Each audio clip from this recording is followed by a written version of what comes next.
اللہ کرے کہ موجودہ چیف جسٹس اپنی غلطی مان جائیں، اس میں ان کی بڑائی ہے، اور اگر غلطی نہیں مانیں گے تو پھر ایک ہی رستہ رہ جائے گا ان کے پاس، یا استعفیٰ دیں اور یا پھر کنٹیمپٹ آف کورٹ کی پروسیڈنگ ان کے خلاف بھی ہو سکتی ہیں، اور مس کانڈکٹ کی بھی ان کے خلاف ہو سکتی ہیں پروسیڈنگز۔ تو میں سمجھتا ہوں ان کو اجتناب کرنا چاہیے اس طرح کی اس طرف جانے سے، اور اپنی غلطی مان لیں اور یہ اس چیز کو ختم کریں۔ اور کوئی بھی نہیں انٹرسٹڈ کہ چیف جسٹس کو سزا ملے، کیوں ملے ان کو سزا؟ میں سمجھتا ہوں کہ ان سے اگر غلطی ہوئی تو ان کو معاف کرنا چاہیے قوم کو۔ تو یہ اپنے طریقے سے وہ ایک فیس سیونگ کرنے کی کوشش کر رہے ہیں۔ اول تو میرا خیال ہے اب وہ ان کا اپنا کورٹ بھی ان کے ساتھ نہیں ہے، یہ 3 ججز جو ہیں ان کو ایک عام تاثر قائم ہو گیا ہے کہ یہ ہم خیال ججز ہیں، باقی ججز نے ان کے بارے میں لکھ دیا ہے کہ یہ 1 مین شو ہے، اور 4 ججز نے کہہ دیا کہ یہ فیصلہ 4-3 سے ہوا ہے۔ اب میں تو اس چیز میں بھی نہیں جا رہا کہ وہ 4 صحیح ہیں کہ یہ 3 صحیح ہیں، لیکن اگر ایک انٹرنل ایک رنجش ہے، کانفلکٹ ہے، تو جب تک وہ آپ دور نہیں کریں گے تب تک کوئی بھی فیصلہ اگر آپ کریں گے ان آئسولیشن تو اس کی جو قانونی حیثیت ہے اس میں تو پھر ایک سوالیہ نشان رہے گا نا جی۔ وہ اس کی جو لیجٹمیسی ہے، جس کو انگریزی میں ہم کہتے ہیں، لیجٹمیسی تو نہیں مل سکتی ایسے فیصلے کو۔ توہین پارلیمان کا مجھے نہیں پتا کہ کوئی قانون بنا ہوا کہ نہیں بنا ہوا فرینکلی، لیکن یہ 3 ججز نے تو توہین عدالت بھی کی ہے نا۔ ان 3 ججز نے ان 4 ججز کی تو توہین کر دی ہے نا، جو کہہ رہے ہیں کہ آرڈر آف دا کورٹ ہم نے لکھا تھا، ہمارا آرڈر آف دا کورٹ تھا۔ پھر ان 3 ججز نے ان 5-6 ججز کی تو توہین کر دی ہے نا، جنہوں نے کہا کہ یہ بینچز خود نہیں بنائیں گے اور یہ بناتے چلے جا رہے ہیں۔ گیلانی صاحب کی یہ جو نااہلی کا مسئلہ تھا کہ جی وہ نااہل ہو گئے، جب یہ کیس لگا تو انہوں نے اسپیکر قومی اسمبلی فہمیدہ مرزا سے بھی کامنٹس مانگ لیے۔ تو میں بطور اٹارنی جنرل کے چیف جسٹس کو میں نے کہا کہ جی یہاں سے نوٹس جا رہا ہے، آپ کا کوئی اسسٹنٹ رجسٹرار دستخط کر کے تو ان سے وہ کامنٹس مانگ رہا ہے اسپیکر قومی اسمبلی سے، ان سے تو آپ کا کوئی ایک علیحدہ وہ آرگن ہے پاکستان کا، ایک علیحدہ ستون ہے آپ کا، اس کو کوئی تعلق نہیں ہے کہ آپ ان کو جواب دہ کریں۔ تو بہتر ہے کہ اجتناب کریں، ورنہ اگر آپ اجتناب نہیں کریں گے تو کل کو وہاں سے بھی کوئی سیکشن افسر جو چٹھی لکھے گا اور چیف جسٹس کو بلا لے گا تو آپ کو کیسا لگے گا؟ یہ میں نے کورٹ میں کہا تھا، میں نے چیف جسٹس آف پاکستان کو کورٹ میں کہا، میں نے کہا آپ کو کیسا لگے گا اگر آپ کو فہمیدہ مرزا صاحبہ جو ہیں وہ بلا لیں وہاں پہ ایک سیکشن افسر کے ذریعے؟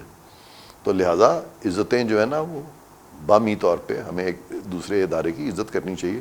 تو وہ کہنے لگے فوراً، کیونکہ آرگومنٹ وہ ہار نہیں سکتے تھے، کہنے لگے اگر وہ مجھے بلائیں گی تو میں فوراً جاؤں گا، میں فوراً وہاں حاضر ہو جاؤں گا۔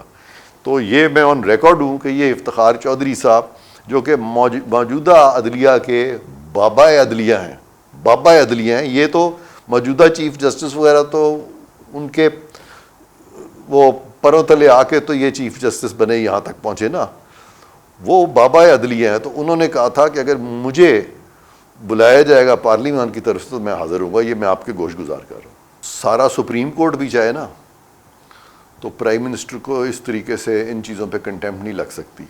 کچھ وکلا جو ہے نا وہ یوسف رضا گیلانی صاحب کے کیس کو بنیاد بنا رہے ہیں، ان کو پتہ ہی نہیں ہے اس کیس کا، کیونکہ یوسف رضا گیلانی صاحب کا جب کیس آیا تھا تو اٹارنی جنرل میں تھا، اور میرے سامنے کورٹ نے جب لگائی تھی ان کو contempt till the rising of the court, تو میں نے اس کو برش اسائڈ کیا تھا، کیونکہ مجھے پتا تھا اس کی قانونی حیثیت کوئی نہیں ہے۔ آئین میں وزیر اعظم پاکستان کسی عدالت کو جواب دہ نہیں ہے، اور وہ جو کہہ رہے تھے کہ خط وہ لکھیں، خط لکھنا جو ہے وہ وزیر اعظم کے منصب میں شامل ہی نہیں ہے۔ تو ایسی چیز جو وزیر اعظم کے منصب میں شامل ہی نہیں ہے اس پہ تو توہین عدالت بالکل ہی نہیں لگ سکتی۔ اور اگر تھوڑی دیر کے لیے ہم مان لیں کہ وہ وزیر اعظم کے منصب میں شامل ہے کہ سپریم کورٹ کے خط وزیر اعظم لکھیں گے، تو پھر وزیر اعظم اپنے فرائض منصبی میں کسی سپریم کورٹ کو جواب دہ نہیں ہے۔ یہ میں نہیں کہہ رہا، یہ پاکستان کے آئین کا آرٹیکل 248 کہہ رہا ہے۔ تو اس وقت کی سپریم کورٹ نے یہ کیوں کیا؟ بہتر ہے کہ آپ انہی ججز سے یہ سوال کریں، غلط کیا تھا اور اسپیکر نے بھی ان کو نہیں مانا تھا، اور پھر ایک پٹیشن کروائی گئی اور اس پٹیشن سے اسپیکر کی اس رولنگ کو چیلنج کیا گیا، اور وہاں پہ ان کو ڈسکوالیفائی کیا گیا ایک غلط رولنگ کے تحت۔ اور پھر گیلانی صاحب نے مجھ سے مشورہ کیا تھا اور میں نے ان کو کہا تھا کہ فیصلہ غلط ہے، لیکن اگر آپ انسٹیٹیوشنل کلیش اس وقت اوائڈ کرنا چاہتے ہیں، عدلیہ کی فیس سیونگ کرنا چاہتے ہیں، ان کو بچانا چاہتے ہیں، تو پھر آپ ریزائن کر کے اسٹیپ ڈاؤن کریں، کیونکہ فیصلے کی تو کوئی وقت ہی نہیں ہے۔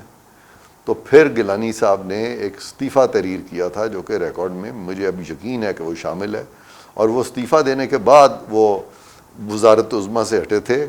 انہوں نے یہ نہیں کیا تھا کہ عدالت کے احکامات کے تحت وہاں سے چلے جائیں، یہ کسی کو نہیں پتا. سپریم کورٹ اور پارلیمان میں کوئی تناؤ نہیں ہے.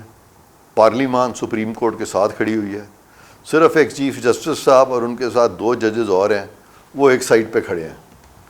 تو لہٰذا یہ کہنا کہ پارلیمان اور سپریم کورٹ کا تناؤ ہے، نہیں ہے، بلکہ پارلیمان نے جو ابھی قوانین جو بنائے ہیں لیٹسٹ پریکٹس اور پروسیجر سپریم کورٹ کے بارے میں، اس میں بھی انہوں نے سپریم کورٹ کو امپاور کیا ہے تاکہ ایک فرد واحد جو ہے وہ سپریم کورٹ پر حاوی نہ آ سکے. کچھ لوگوں کا یہ خیال ہے کہ پارلیمان میں بہت سارے لوگ جو ہیں وہ ایک بہت بڑی تعداد ہے، ایم این ایز کی، پھر مختلف وفاقی وزراء ہیں، پھر کابینہ جو ہے اس کا سائز بھی بہت بڑا کر دیا جاتا ہے. تو بہت سارے ایسے کردار ہیں بیچ میں جن کا کہ کوئی اتنی فنکشننگ ہے نہیں، اور اس سے حکومتیں جو ہیں وہ کمزور ہوتی ہیں. تو بہتر ہے کہ یہاں پہ صدارتی نظام لایا جائے.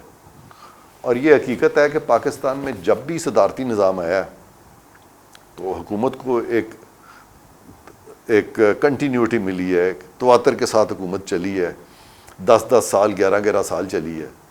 تو خواہ وہ چیز جمہوریت کے قریب تو نہیں تھی، لیکن اس صدارتی نظام میں یہ دیکھنے کو ضرور ملا، یعنی ہم نے یہ دیکھا کہ ملک نے معاشی طور پہ اور ایون ادروائز ترقی کی. جمہوریت سیاستدانوں کے یہ پارلیمانی نظام کے نیچے حکومتیں جو ہیں یہ کمزور رہیں، اور 2 سال 3 سال 3 سال 4 سال تو بہت کم حکومتیں تھیں جنہوں کو مدت جو پوری کر سکیں. پیپلز پارٹی کی حکومت نے مدت پوری کی تھی 2008 سے 2013 میں، لیکن وہ بھی ایک وزیر اعظم کھو کے. اور اس کے بعد نون لیگ کی حکومت آئی 2013 میں، 2013 سے 2018 انہوں نے مکمل تو کر لی تھی، لیکن انہوں نے بھی ایک وزیر اعظم کو قربان کرنا پڑا. تو وہ ایک کنٹینیوٹی حکومت میں نہیں. پھر یہ جو آئی پی ٹی آئی والے 2018 سے 2023 تو یہ بھی پورا نہیں کر سکے. تو اس وجہ سے کچھ لوگوں کا خیال ہے کہ اس چیز کو بھی سوچنا چاہیے کہ پاکستان میں جب بھی کوئی حکومت بنے تو مستحکم حکومت ہو اور دیر تک وہ رہ سکے. تو اس پہ پارلیمانی سوچ سکتی ہے. تو میں تو سمجھتا ہوں کہ بہت سارے ملکوں میں تو جو موجودہ جو طرز حکومت ہے جمہوریت کی، جس کو ویسٹ منسٹر ماڈل کہتے ہیں، بہت سارے ملکوں میں سکسیسفل ہے. ہندوستان میں سکسیسفل چل رہا ہے، بنگلہ دیش میں بھی ٹھیک چل رہا ہے. تو سمجھ نہیں آتی کہ پاکستان میں کیوں نہیں چل سکتا. آئین تو سب ٹھیک ہے، ہمیں اپنے آپ کو اس طرح سے تبدیل کرنا پڑے گا کہ جس طرح ابھی چیف جسٹس جو ایک فرد واحد جو ہے وہ سمجھتا ہے کہ میں آئین سے اوپر ہوں، اور وہ فرما رہے ہیں کہ جی آئین مجھے دستک دے رہا ہے. تو یہ جو ذہنیت ہے ہم میں، مطلق العنان ذہنیت، کسی چیف جسٹس کی ہو جائے یا اگر کسی وزیر اعظم کی کبھی ہوئی ہے تو وہ غلط تھا، وہ نہیں ہونا چاہیے. تو یہ ذہنیت اگر ہم چینج کریں تو آئین میں کوئی برائی نہیں ہے. آئین تو ہمارا بائی اینڈ لارج تو اچھا ہے. اب لوگ جو ہے نا بہت اویئرنیس ہے، ججوں سے زیادہ قانون تو اب میں اور آپ بھی جانتے ہیں، ایسی بات نہیں ہے.